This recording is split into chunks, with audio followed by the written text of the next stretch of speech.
Bismillahirrahmanirrahim. Hukum-hukum salat.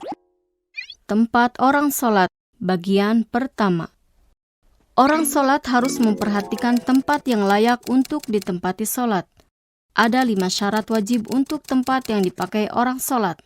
Pertama, tempat untuk salat, ihtiyat wajibnya harus mubah, yaitu bukan tempat gosok.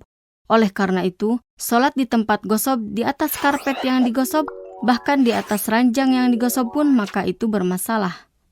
Tentunya mungkin saja di dalam masjid, tempat salat juga adalah tempat gosok. Seperti jika seseorang duduk di masjid, kemudian ada orang lain yang menggosok tempat itu, maka salat wajib di tempat tersebut, ihtiyat wajibnya ia harus mengulangi. Bahkan mungkin saja rumah orang salat juga termasuk gosok. Seperti rumah yang dibeli dengan uang syubhat, maka rumah itu termasuk gosok. Bahkan jika rumah yang dibeli dengan uang yang halal, namun belum dikeluarkan humus dan zakatnya, maka rumah itu juga termasuk gosok. Dan untuk menghilangkan masalah gosoknya, harus merujuk ke kantor ulama marja setempat. Tentunya salat di tanah yang luas, baik itu lahan pertanian atau bukan, yang sementara waktu belum digunakan untuk suatu pekerjaan, maka tidak perlu meminta izin pemiliknya, dan tempat itu boleh dipakai untuk salat. Kedua, tempat salat harus dalam keadaan statis.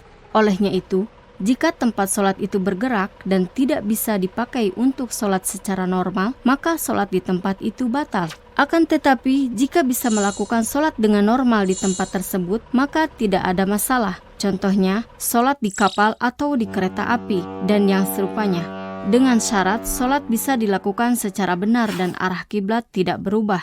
Tetapi jika arah kiblat berubah dikarenakan sempitnya waktu atau keadaan darurat lainnya, maka harus salat di kendaraan itu dengan sedapat mungkin tetap menjaga arah kiblat, yakni dengan berbeloknya kendaraan, maka orang yang salat berkewajiban untuk kembali menghadap ke arah kiblat, tapi ketika berbelok tidak boleh membaca sesuatu apapun.